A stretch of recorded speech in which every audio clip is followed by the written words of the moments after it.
Hello guys, welcome and welcome back to my channel. आज हम पढ़ेंगे themes in competitive political theory BA third year की ये book है और इसका कोड है POLS 301। मोस्ट इंपोर्टेंट क्वेश्चंस पर हमने पहले ही बात कर ली है और एक और बात कि आपका जो पेपर है वह 17 तारीख को ही है, सॉरी।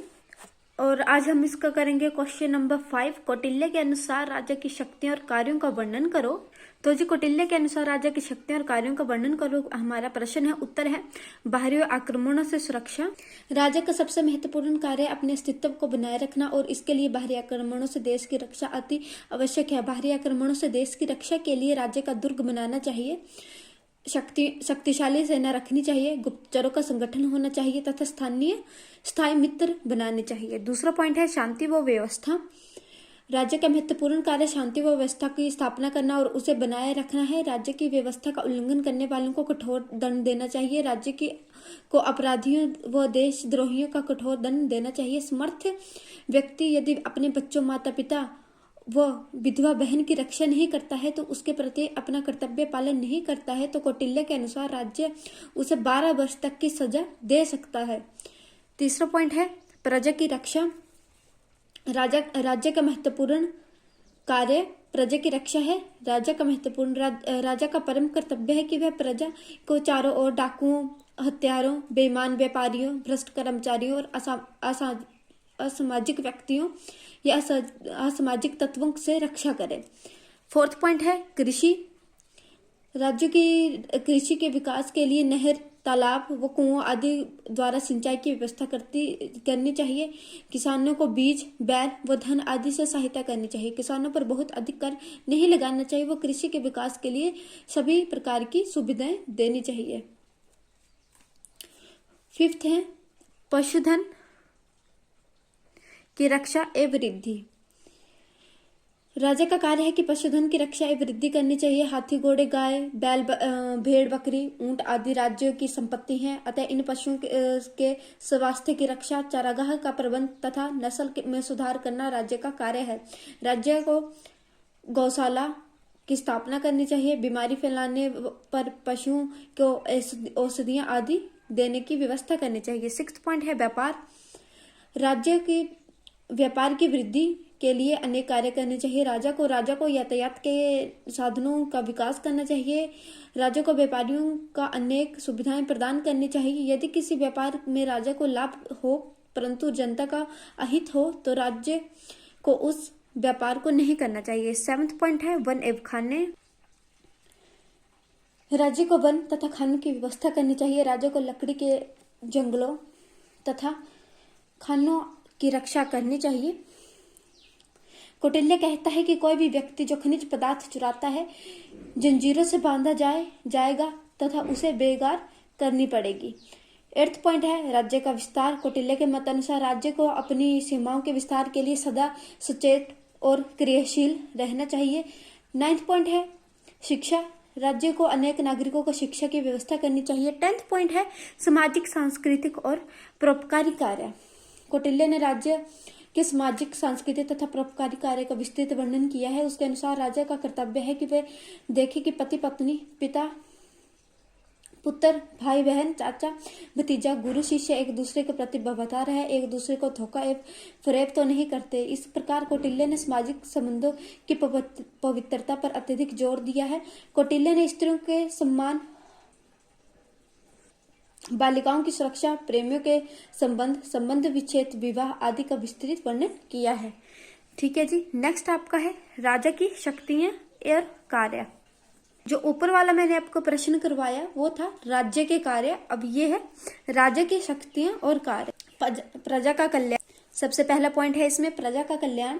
कौटिल्य के अनुसार राज्य के निर्माण लोगों ने अपनी इच्छा से अनेक अपने कल्याण के लिए किया, अतः राजा का प्रमुख कर्तव्य अपनी प्रजा का कल्याण करना है। राजा का पवित्र धर्म प्रजा को प्रसन्न करना है। कौटिल्य की शासन व्यवस्था महत्वपूर्ण। शासन व्यवस्था में प्रजा का सुख ही राजा का धैर्य है। सेकंड पॉइंट है वर्णाश्रम धर्म की रक्षा। राजा को एक महत्वपूर्ण कार्य वर्णाश्रम धर्म की रक्षा करना है। कौटिल्य के अनुसार राजा को यह देखना चाहिए कि उसकी प्रजा कल्याण के साधन के रूप में वर्णाश्रम धर्म का पालन करे। इस संबंध में कौटिल्य ने कहा है कि 4 वर्ण या आश्रमों की व्यवस्था में रहने वाले लोगों का राजदंड से पालन करते हुए राजा की अपने इस कर्तव्य के पालन के विरोध धार्मिक कार्यों का विरोध तथा उसके अनुरूप धर्म कार्यों को वैधानिक मान्यता प्रदान करनी चाहिए। थर्ड पॉइंट है शांति व व्यवस्था बनाए रखना। राजा का महत्वपूर्ण कार्य देश में शांति और व्यवस्था को बनाए रखना है। फोर्थ है नियुक्ति संबंधी कार्य। राजा शासन के समस्त उच्चाधिकारियों की नियुक्ति करता है। अमात्य, सेनापति, गुप्तचरों, राजदूतों, पुरोहितों आदि की नियुक्ति राजा ही करता है। फिफ्थ पॉइंट है कानून निर्माण। कौटिल्य के अनुसार राजा कानून का स्रोत है। राजा धर्म, व्यापार, व्यवहार, चरित्र और राज्य शासन के आधार पर कानून का निर्माण करता है। सिक्स्थ पॉइंट है न्यायिक कार्य। राजा न्याय का स्रोत है। राजा सर्वोच्च न्यायालय है। अन्य न्यायालयों की स्थापना राजा द्वारा की जाती है और न्यायाधीश भी राजा नियुक्त करता है। सेवंथ पॉइंट है दंड की व्यवस्था। दंड की व्यवस्था मैंने आपको प्रीवियस वीडियो में भी करवा दिया था। जो व्यक्ति कानून का उल्लंघन करता है उसे राजा दंड दे सकता है। राजा को उचित दंड की व्यवस्था करनी चाहिए। राजा को इस बात का ध्यान रखना चाहिए कि दंड ना तो आवश्यकता से अधिक हो और ना ही कम हो। वित्त संबंधी कार्य। कौटिल्य के अनुसार राजा को आय व्यय का पूरा हिसाब रखना चाहिए। राजा को यह कार्य समर्थ के द्वारा करने चाहिए। राजा को बुद्धिमत्ता से राज्य का संतुलन बजट बनाना चाहिए। 9th पॉइंट है आर्थिक कार्य। राजा को कृषि, वाणिज्य और उद्योग धंधों की व्यवस्था करनी चाहिए तथा इनके विकास के लिए सभी तरह के कार्य करने चाहिए। राजा को पशुओं के विकास के लिए भी ध्यान देना चाहिए। राजा को सिंचाई की व्यवस्था पर भी ध्यान देना चाहिए। 10th पॉइंट है सामाजिक कल्याण संबंधी कार्य। राजा को सामाजिक कल्याण के लिए कार्य करने चाहिए। राजा को अनाथों, वृद्धों, विधवाओं तथा असहाय लोगों के पालन पोषण की व्यवस्था करनी चाहिए। 11 पॉइंट है युद्ध कार्य। युद्ध करना। कौटिल्य के अनुसार युद्ध करना राजा का महत्वपूर्ण कार्य है। राजा को युद्ध के लिए सदा तैयार रहना चाहिए और शक्ति सेना की व्यवस्था करनी चाहिए। और एक बात आप प्लीज कमेंट सेक्शन में ये बता दीजिएगा कि आपके पास बुक है या नहीं है। नेक्स्ट प्रश्न है क्या कौटिल्य का राजा निरंकुश है? शिक्षा।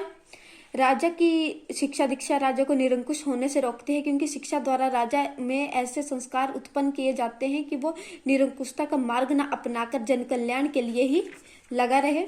सेकंड पॉइंट है प्रजा की सुरक्षा ही राजा का सुख। कौटिल्य के अनुसार राजा का उद्देश्य प्रजा का सुख है और प्रजा के सुख में ही राजा का सुख है। प्रजा के हित में ही राजा का हित है। थर्ड पॉइंट है कठोर दिनचर्या। कौटिल्य ने राजा की दिनचर्या को अति कठोर बनाया है जिसके अंतर्गत राजा को निरंकुश बनने का अवसर ही प्राप्त नहीं होता। फोर्थ पॉइंट है धार्मिक नियम और रीति रिवाज। धार्मिक नियम और रीति रिवाज राजा को निरंकुश बनने से रोकते हैं। फिफ्थ पॉइंट है मंत्रिपरिषद का निर्माण। राजा की शक्तियों पर मंत्रिपरिषद का नियंत्रण है और वह उसे निरंकुश बनाने से रोकती है। सिक्स्थ पॉइंट है प्रजा के हाथ में वित्तीय अधिकार। कौटिल्य के अनुसार राजा की प्रजा की पूर्ति अनुमति के बिना कर लगाने, धन संचय करने तथा उसके व्यय करने का अधिकार नहीं है। सेवेंथ पॉइंट है स्थानीय संस्थाएं। तो जी 7th पॉइंट हम लिखेंगे अर्थशास्त्र में कौटिल्य ने ग्राम और नगर। कई बार प्रश्न ये भी आ जाता है कि अर्थशास्त्र से आपका क्या अभिप्राय है, कौटिल्य ने कौन सी पुस्तक लिखी। तो जी इसमें हम लिखेंगे अर्थशास्त्र में कौटिल्य ने ग्राम और नगर सभाओं जैसे स्थानीय संस्थाओं का वर्णन किया है तो जो राजा को निरंकुश बनने से रोकती हैं। 8th पॉइंट है ब्राह्मण और पुरोहित राजा को समय समय पर सही परामर्श देकर राजा को निरंकुश बनाने से रोकते हैं। 9th पॉइंट है न्यायिक दंड। राजा अपनी इच्छा से किसी को दंड नहीं दे सकता, राजा कानून के अनुसार ही दंड दे सकता है। 10th पॉइंट है सत्य, न्याय और धर्म। तो जिसमें हम लिखेंगे राजा सत्य, न्याय और धर्म के आधार पर ही अपनी शक्तियों का प्रयोग करता है, अतः वह निरंकुश नहीं बन सकता। 11th पॉइंट है जनमत। राजा जनमत के विरुद्ध हो जाने के डर से कोई ऐसा कार्य नहीं करता जो प्रजा के कल्याण में ना हो। इस प्रकार जनमत राजा को निरंकुश नहीं बनने देते। तो जिससे नेक्स्ट क्वेश्चन है आपका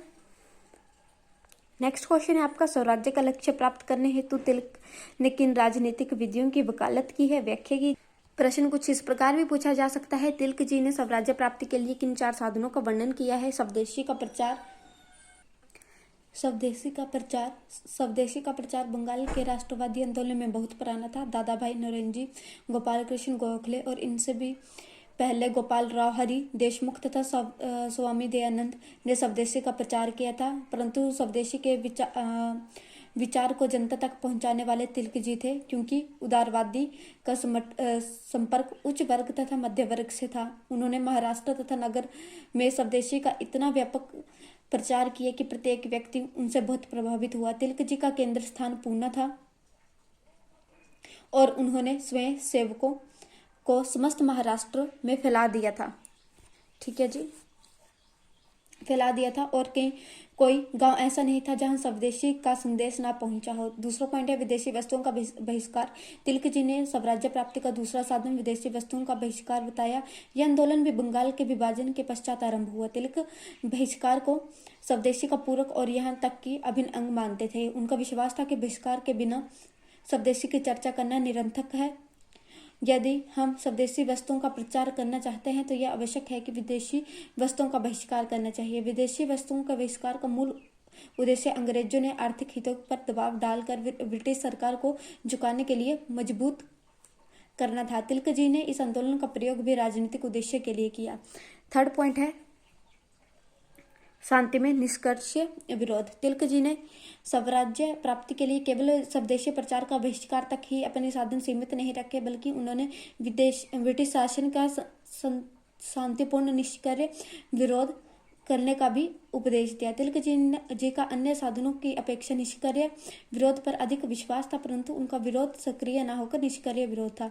फोर्थ पॉइंट है राष्ट्रीय शिक्षा। स्वराज्य की प्राप्ति के लिए तिलक जी ने राष्ट्रीय शिक्षा पर भी जोर दिया। उनका विश्वास था कि यदि शिक्षा के माध्यम से भारतीयों के नैतिक चरित्र को ऊंचा किया जाए तो भारत शीघ्र ही स्वराज्य प्राप्त कर सकेगा। वे नैतिक शिक्षा के साथ साथ धर्मनिरपेक्ष शिक्षा के समर्थक थे, पर उन्होंने धर्मनिरपेक्ष का अर्थ वह नहीं लिया था जो आज कांग्रेस ले रही है।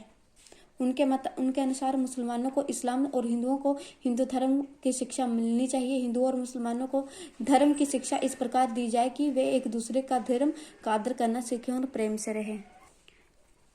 अगर आपको ये वीडियो पसंद आई हो तो वीडियो को लाइक कीजिएगा, चैनल को सब्सक्राइब कीजिएगा और मेरी वीडियो को ज़्यादा से ज़्यादा शेयर करना ना भूलें। Thank you for watching.